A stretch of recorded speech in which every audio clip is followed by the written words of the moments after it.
Hello, friends, and welcome. Tia, your San Francisco Bay Area luxury real estate specialist here. I'm here with another market update. Hank's son, I want to give a shout out to. Thank you so much for reaching out. He wanted to know what is the absolute current market update and what do I see in the coming 6 to 12 months outlook. So I've been asked to peer into my crystal ball again. That is what today's video is about. So let's have some fun with it.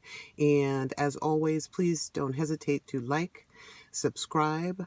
This is a real estate channel, so any and everything related to real estate. So that means appraisal, contractors, timelines, anything you want to know about real estate, please don't hesitate to reach out and I will absolutely call out and say thank you for reaching out and address your question in a previous or a subsequent video. So yes, market outlook. Before I answer the question, I want to be very specific. Because one thing that it's very important to realize in real estate is that real estate is not only local, but it's hyper local. So, for example, if you're talking about Oakland, what's going on in Montclair might be different from what's going on in Laurel, might be different from what's going on in the single family market, meaning what might be different from the condo market. So I'm going to be very, very specific in my market update today because Hank wanted to know about Oakland in particular, and he wanted to know about the million plus market in particular. So that is what I'll be focusing on today is Oakland. I'll also, I'm consulting my notes. What product type? So again, I addressed that a little earlier. So what I mean is Hank wanted to know about single family. Single family means typically what you think of when you think of a house. Detached. Could be 2 bedrooms, could be 3 bedrooms, could be 4 bedrooms, could be 5 bedrooms or more. But, I'm talking about what they refer single family. Of course, there could be many families living in a home, but that is the category type that I'm discussing. And that is as opposed to condominiums, as opposed to multifamily properties, and again, specific to Oakland, because there's a very interesting dichotomy that's going on right now between San Francisco and Oakland. San Francisco, when I last checked in with the sitting regional chair, he said that the single family market is still doing very well there. But in San Francisco, there's a ton of condos, both coming onto the market and becoming available as renters move out, and people go, well, maybe it's the time to sell because I can, and I'm not going to get in trouble with the rent board or whatnot. Perhaps this is the time to put my property on market. And unfortunately, that's all happening at once in San Francisco. So you have a flood of new condos that are coming onto the market, very few of which I believe are in the affordable range, because they're, many of them are around the $1 million mark. And you then also have people whose renters are moving out because the renters are looking around and they're saying, hey, great time to buy, time to get out of the big city, maybe have access to a backyard. And that's another segment that I would like to highlight as well, is even a small backyard, but certainly some sort of backyard is something that's absolutely in demand nowadays, right? Because people know they're going to be at home, so they want a place to relax that's not inside the home as well. So that is quite huge as well. So we're going to be talking about single family, okay? All right, so the question was, where do I see the market in 6 to 12 months? A big part of the reason that the market is doing so well right now is interest rates.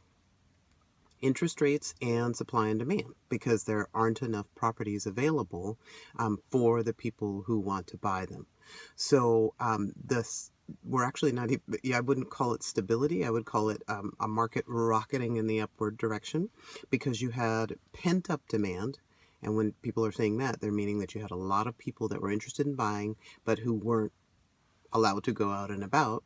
So you had that. You had people who were already in the market who were looking, who had to pause.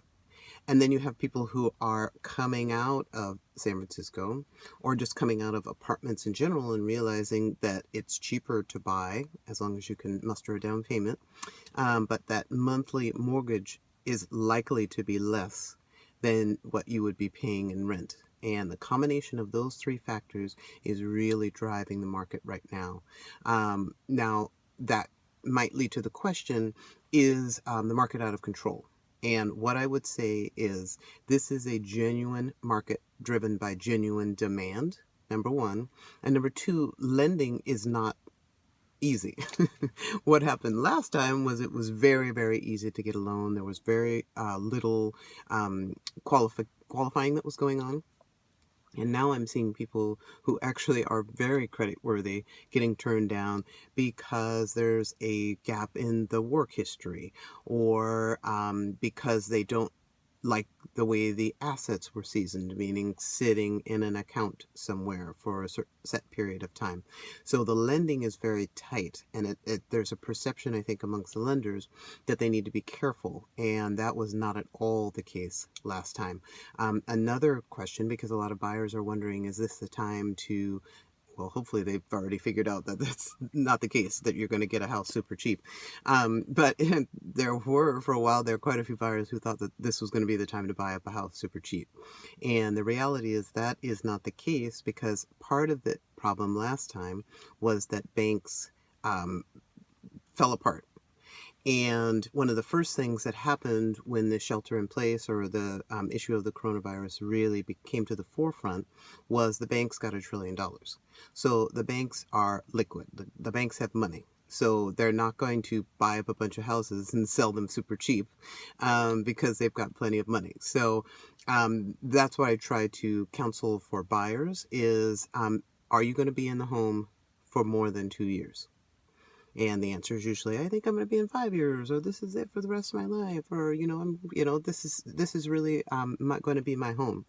And if that's the case, the answer is always the same in real estate. Then you need to try to get your foot in the door, because one of two things is going to happen. Interest rates are going to go up, and even though that's not tomorrow, what is going to go up is what it's going to cost you to buy that house.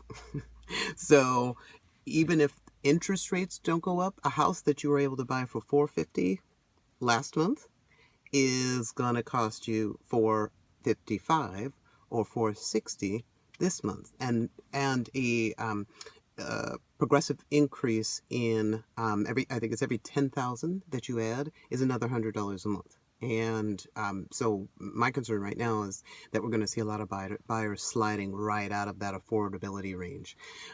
So crystal ball, see, that was the question, was 6 to 12 months. I think it depends on two things. It depends on whether or not interest rates go up. And I'm not sure, because I'm not an economist, whether you can just keep interest rates at a rock bottom rate forever. Something tells me that you cannot. So if interest rates go up, that will immediately affect the market. I will say, though, because there is such demand, and Hank wanted to know in particular about the million plus market, which is distinct from the 2 million market, which we saw some weakness in earlier this year, in the beginning of the end of last year. So those are two distinct markets. So I'm going to speak primarily to your 1.2, 1.3, 1.4. In Oakland, that's kind of a mid-range property price, which is sad to say. So I think that you're going to see some stability in that market as well. Because again, you're seeing, multiple offers, 5, 10, 15 offers on properties with asking prices in the 1.1 range, which indicates to me that you have both people who are gainfully employed, and with those interest rates, you have a situation where maybe they were going to be in the 950 range, but now they can do 1.1 or 1.2. So I hope that answers your question, Hank. I do think we're going to continue to see some market stability based on where interest rates are now. But as soon as that changes, I think you will absolutely see some cooling. And I think, unfortunately, this whole coronavirus situation, which is why I am in a car, um, is going to persist for a while. And so I think that economic policy is going to have to address the fact that the economy cannot get back on its feet until we have some sort of a cure, some sort of a vaccine that will address coronavirus. So,